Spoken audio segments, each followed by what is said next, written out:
The first month it was hell. Okay.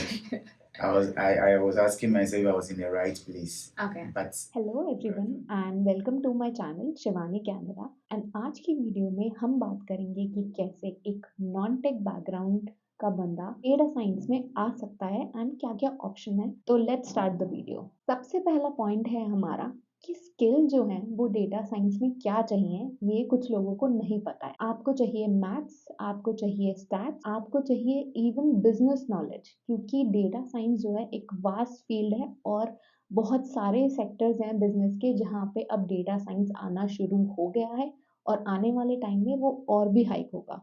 तो अगर आप एक ऑलरेडी वर्किंग प्रोफेशनल हैं और आपको किसी डोमेन का बिजनेस नॉलेज है तो वो आपके लिए एक प्लस पॉइंट है।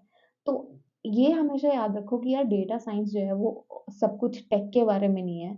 ऐसा कुछ नहीं है। स्टैट्स, एनालिटिक्स, मैथ, ये सारी चीजें इसमें बहुत ज्यादा मैटर करती हैं। तो अपनी स्किल्स और अगर आपका इंटरेस्ट है इन सब चीजों में तो this is the right choice for you. Second option पे आते हैं हम, जो कि है हमारा, बहुत सारे ऐसे लोग हैं जो मुझे डेली बेसिस पे मिलते हैं जिन्हें यही क्लियर नहीं है कि यार data science, AI, ML, business intelligence, big data, ये सारी चीजें सेम नहीं होती। तो अगर आप इस फील्ड में इस वजह से आ रहे हो कि यार wow data science sounds good, तो इसलिए मत आओ। इंटरेस्ट है तो आओ, एक्सप्लोर करो डिफरेंसेस क्या है। डेटा साइंस में भी बहुत सारे ऑप्शंस हैं, जैसे हमारा है एनएलपी पे काम, कंप्यूटर विजन पे काम, देन योर ऑडियो, ठीक है। तो एक्सप्लोर करो, देखो कि किस चीज में आपको कुछ इंटरेस्टिंग लग रहा है, वरना नाम के लिए तो भाई मत आओ, फिर तो कोई फायदा नहीं है। आउट ऑफ द बॉक्स कुछ नहीं है इसमें। तो अब आते हैं हम तीसरे पॉइंट पे। अब हम एक्सप्लोर करेंगे यार कौन कौन से ऑप्शंस हैं नॉन टेक वालों के लिए। अब नॉन टेक एज इन, अगर आपके पास बैचलर्स है इन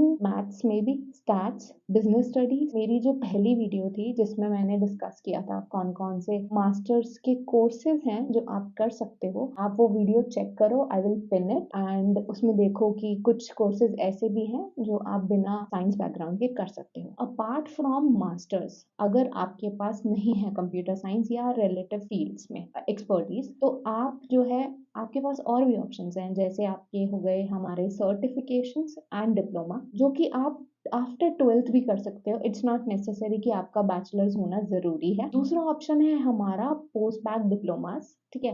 तो उसका भी मैंने लास्ट वीडियो में मेंशन किया था in one of the universities. ऐसे ही बहुत सारी यूनिवर्सिटीज हैं जो पोस्ट बैक डिप्लोमा प्रोवाइड करती हैं इररिस्पेक्टिव ऑफ योर फील्ड। उसमें बैचलर्स की कोई रिक्वायरमेंट ऐसी होती नहीं है कि ये फील्ड होनी चाहिए, वो एडमिशन दे देते हैं बच्चों को। एंड मैं अभी कुछ वीडियोस भी डालूंगी रिलेटेड टू पीपल जो कि एक नॉन टेक बैकग्राउंड से हैं, they got in applied data science या डेटा साइंस कोर्सेज में। तो चलिए उन लोगों से बात करके देखते हैं कि यार उनके क्या व्यूज हैं and how did they got in. Hi everyone, he will tell you how he got into data science from a non-tech background to a tech background. Okay, so hi Solomon, introduce yourself to the audience. I'm from Ghana. Okay.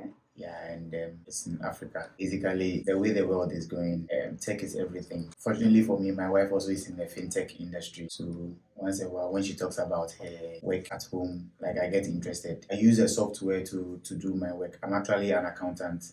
So I do more of payroll. And I realized that it's just the software and it's about inputting.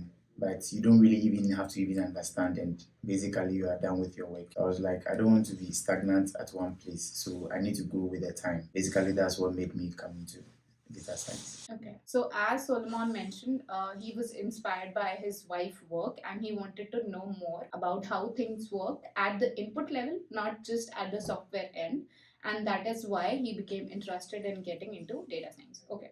So, Solomon, can you tell me what was your bachelor's in? I studied project management here for 4 years.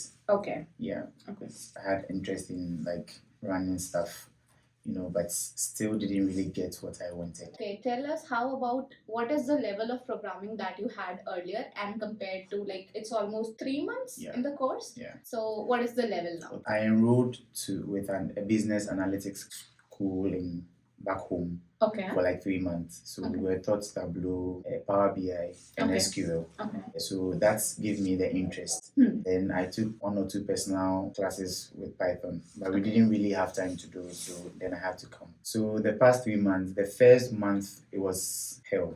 Okay. Like I was asking myself if I was in the right place. Okay. But gradually I had with friends like Shivani and the rest. Like I just put in much effort. Okay. So on a scale of 1 to 10, I would grade myself 4. Okay. I know there's more improvement because Yeah. I'm now learning two programs at the same time. Yeah. So I kind of mix the two. But I know with more effort, I will get to where I want to get to. Okay. So Solomon didn't had any background. He didn't knew what programming is, but now he is at a level of 4 that he feels in 3 months. So guys, you can also come into this field, and it's not like you can't learn. If he can learn it, you can also learn it. So take motivation from other people's story and get into data science. It's not that hard. If you are interested, that's all we would like to say. Would you like to say something else? Oh, I'm fine. Okay. Thank you Solomon. तो आपने देखा यार कि इनको basic programming की भी knowledge नहीं है, बट दे गॉट इन, इन्होंने डिप्लोमा में एडमिशन लिया है एंड दे आर स्टडिंग, एक टर्म उनका ऑलमोस्ट ओवर होने वाला है. तो it's not a hard rule कि आपको कोडिंग आनी चाहिए to get into data science. Just आपको लर्निंग का मोटिवेशन होना चाहिए and you can get in. But हाँ, कीप इन माइंड मास्टर्स जो है इन डेटा साइंस वो बहुत ही कम्पिटेटिव कोर्स है एंड उसके इनटेक्स भी कम है. तो उसके चांसेस बहुत कम हो जाते हैं. Even for the people who have a good background, उनको एडमिशन नहीं मिलता. तो आपके लिए ये ऑल्टरनेटिव जो कि प्रोफेशनल कोर्सेज हैं, जो कि आपको डायरेक्ट फील्ड में स्टैंड आउट करा सकते हैं, तो आप उन चीज़ों को ऑप्ट कीजिए. मास्टर्स जो है वो बहुत ही रिसर्च ओरिएंटेड होती है. अगर आपको पीएचडी ऐसे टीचिंग में जाना है तो उसके लिए मास्टर्स इज गुड. उसके लिए आपको फिर अलग से मेहनत करनी पड़ेगी आपके प्रोफाइल में. उसकी वीडियो भी मैं पिन कर देती हूँ कि how to build up your profile for masters. Okay guys, that's all for today's video. I hope आपको ये वीडियो पसंद आई हो. ज़्यादा से ज़्यादा कमेंट्स करें. कमेंट से मुझे पता चलता है कि आपको कैसा कंटेंट चाहिए या आप किस बारे में क्वेरी है आपकी. तो please subscribe, like and share, and मेरे इंस्टा को भी फॉलो कीजिए. I am sharing the link to it. See you, bye.